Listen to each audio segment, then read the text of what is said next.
Voltamos a apresentar Revista Justiça. Estamos de volta com a Revista Justiça e você é o nosso convidado a participar do nosso programa, não só do Revista Justiça, mas de toda a programação da Rádio Justiça. Entre em contato pelo nosso WhatsApp 61 999 75 81 40, 999 75 8140. Você pode enviar a sua mensagem de texto ou de voz. Agora 9h42.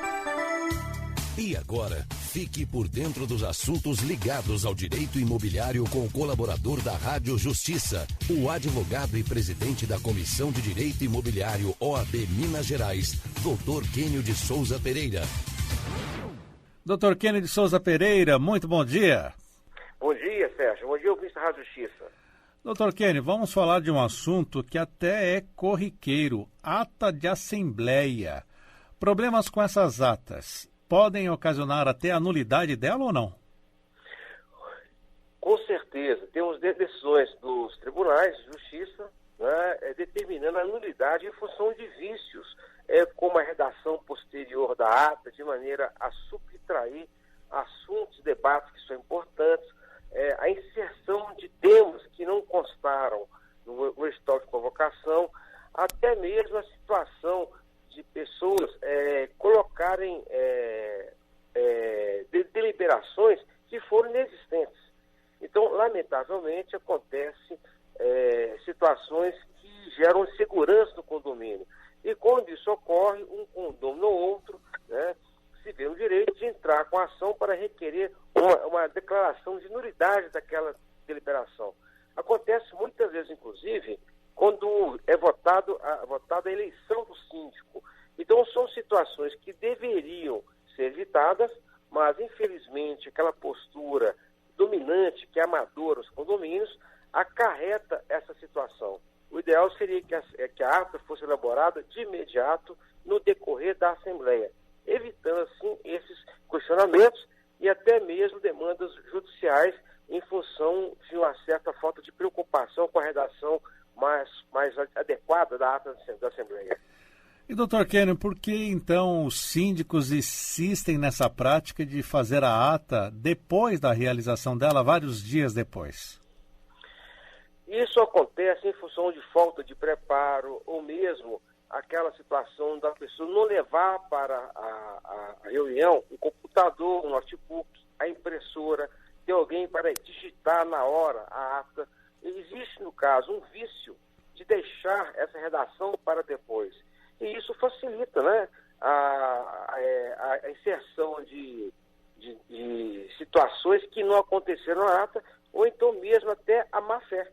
Verificamos, inclusive, que tem pessoas que insistem em não fazer a ata na hora, porque justamente deseja colocar nela somente o que lhe interessa. Então, na prática, essa insistência, ela acarreta um risco para o condomínio e isso pode gerar até despesas judiciais. Então, por uma questão de organização, o ideal é que o síndico, né, sempre tivesse uma pessoa apta a digitar a ata, levasse para a reunião um notebook e imprimisse aquela ata logo após, ao final da reunião, evitando, assim, questionamentos posteriores. Verificamos situações interessantes em que o síndico, ou o secretário, faz a ata 2, 3 dias depois e passa essa ata para as pessoas conferirem. E, logicamente, um condômino ou outro começa a colocar adendos na ata, ou seja, cria uma situação de completa insegurança e isso deve ser evitado. Doutor Quênio, uma ata, então, redigida dias após a Assembleia, como acabamos de analisar aqui. Esse documento, ele pode ser considerado inválido, pode ser anulado? A ata é o instrumento, né, que é registrado, que registra de imediato tudo que acabou de acontecer. Ela tem que ser feita de imediato, de forma escrita, evitando, assim, qualquer dúvida. E, logicamente, tem que ter um conteúdo exato, metódico, registrando fatos recém-ocorridos.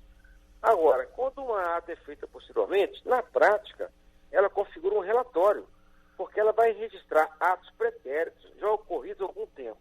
E essa atitude, né, pode facilitar o esquecimento, né, de alguns fatos ou debates que são importantes.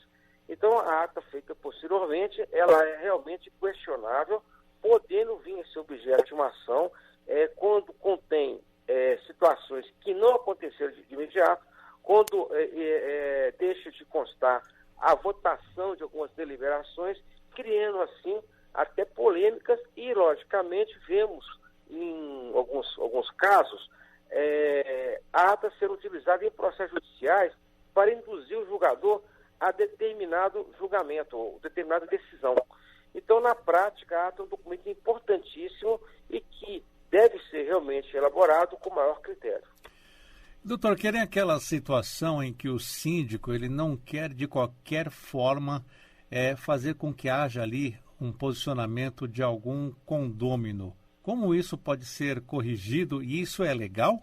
Há situações ou alguns tópicos que o síndico às vezes até evita colocar no edital para não ser discutido, porque fere o seu interesse ou de algum grupo. Então, há casos em que na reunião o síndico, o secretário ou algum grupo procura dificultar até o debate sobre o assunto e até querendo evitar que seja constado na ata aquela posição do condômino para evitar a prova de que está ocorrendo alguma coisa irregular no condomínio. Então, esse condômino que é preterido ou desrespeitado, ele pode filmar a assembleia, ele pode levar testemunhas, criar uma situação de obrigar o secretário, o síndico ou o presidente a tratar o assunto com maior seriedade. Então, há situações em que a assembleia ela é conduzida de tal maneira para dificultar, né, o registro de atos irregulares. Então, qualquer condômino tem o direito de exigir que faça constar na ata a sua posição, de maneira a registrar, né, aquela situação que pode, inclusive, fundamentar um possível processo judicial.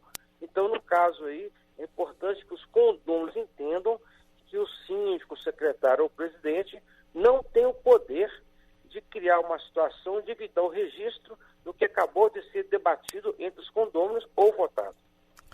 E quem acaba cometendo esse tipo de omissão, mudança de texto, como o síndico ou o presidente da reunião ali da Assembleia, doutor Quênio, essas pessoas podem ser responsabilizadas criminalmente? Certamente. Há situações interessantes, né, que fundamentam processos penais. É baseado no crime no crime previsto no artigo 299, de falsidade ideológica. Então, esse artigo 299 prevê que quando uma pessoa omite em documento público ou particular declaração que dele deveria constar, ou nele insere, ou faz inserir declaração falsa ou diversa da que deveria ser escrita, de maneira a prejudicar o direito das pessoas ou criar uma obrigação, alterando assim a verdade, poderá, né, ser processada por falsidade ideológica. Esse tipo penal, ele acontece com muita frequência nos condomínios, porque as pessoas desconhecem que quando ela altera a ata, visando obter um ganho ou querendo prejudicar outrem, ela pode vir a dar ensejo ao processo penal e, logicamente, que as pessoas têm que tratar a Assembleia com seriedade, com respeito a todos os presentes. E, infelizmente, vemos que em alguns condomínios, o síndico, o secretário, eles acham que pode colocar na ata o que bem entende ou, repetindo, subtrair discussões de forma a induzir as pessoas a erro quando vierem a ler a ata da Assembleia. Então, essa situação pode sim acarretar um processo penal. Além disso, esse procedimento, além de um processo penal, o síndico pode perder o cargo também?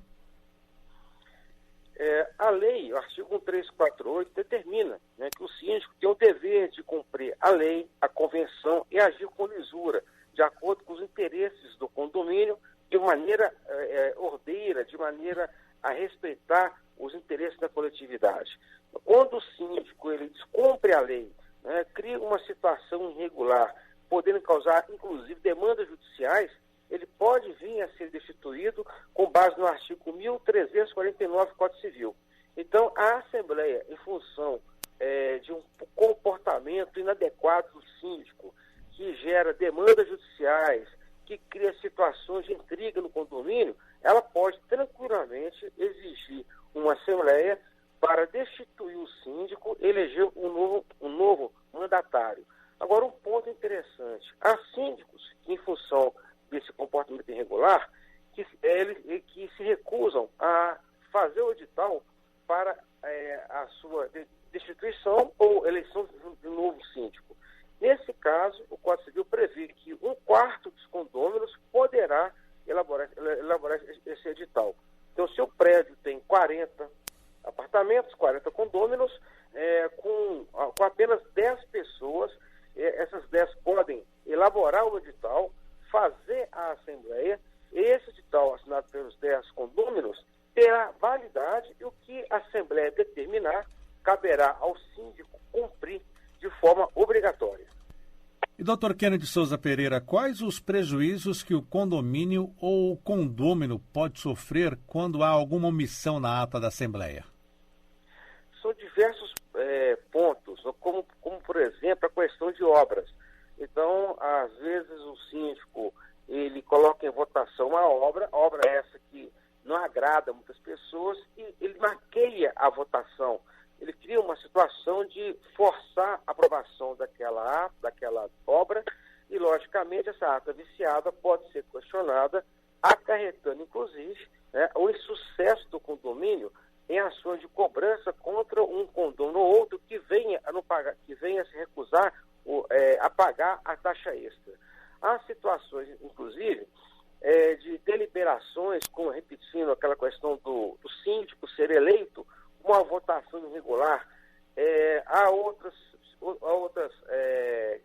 casos em que o síndico ele cria um aumento da cota de condomínio sem o quórum adequado ou de forma questionável, e que acarreta discussões judiciais que, logicamente, geram despesa para o condomínio. Enfim, a ata sendo feita com lisura, de maneira transparente e de imediato, ela acarreta segurança. Mas, por outro lado, quando essa ata é elaborada de forma duvidosa, isso gera realmente algumas demandas judiciais que desgastam as relações entre os condôminos durante 1, 2, 3 anos. Então, o ideal é que ela venha realmente a ser elaborada sempre no decorrer da reunião, cabendo aos presentes assiná-la, fechando assim a sua redação. Nada de deixar a ata para depois, de forma a que as pessoas venham a questionar e gerar realmente uma insegurança ou até mesmo uma desconfiança entre os condôminos. E essa desconfiança, essa possibilidade de mudança de uma ata acaba até desestimulando a participação de condôminos nas assembleias, doutor Kennedy? Acontece sim. Tem pessoas que passam a deixar de frequentar a Assembleia porque entendem que o seu voto, a sua manifestação, não vai ser levada a sério, vai ser cerceada. Tem situações em que o presidente, o síndico, ele constrange o condômino quando ele deseja se manifestar, cria limitação de tempo absurda às vezes, cria uma situação que inviabiliza o diálogo, podendo inclusive gerar até situações de grande atrito no condomínio. Então, em função dessa condução irregular da Assembleia, dessa postura às vezes de alterar a ata essa que não representa o que realmente foi debatido, isso desestimula as pessoas a frequentar as reuniões. Então, uma reunião onde todos são respeitados, todos têm direito de se manifestar dentro de um tempo adequado, e o que a pessoa vier a falar venha a ser registrado na ata, isso realmente é estimulante. Então, uma Assembleia bem organizada e respeitosa facilita e estimula o comparecimento. E o inverso também acontece. Quando a Assembleia ela é elaborada de forma tendenciosa, em que apenas um grupo ou outro tem direito de se manifestar e outros são cerceados, acontece um desestímulo. E vemos com isso, em algumas situações, uma dificuldade de se obter o quórum para votar alguns pontos importantes, como, por exemplo, a questão da alteração, da modernização da convenção, que exige um quórum muito elevado de 2/3. Então, vemos muitos condomínios com dificuldade de atualizar a convenção, porque o comparecimento às reuniões é muito pequeno. Esse é o Dr. Kênio de Souza Pereira, participando conosco, presidente da Comissão de Direito Imobiliário da OAB de Minas Gerais e conselheiro da Câmara do Mercado Imobiliário do Secov de Minas. Dr. Kênio participando hoje conosco mais uma vez do quadro Direito Imobiliário. Dr. Kênio, muito obrigado e até terça-feira de Natal. Por nada e até semana que vem.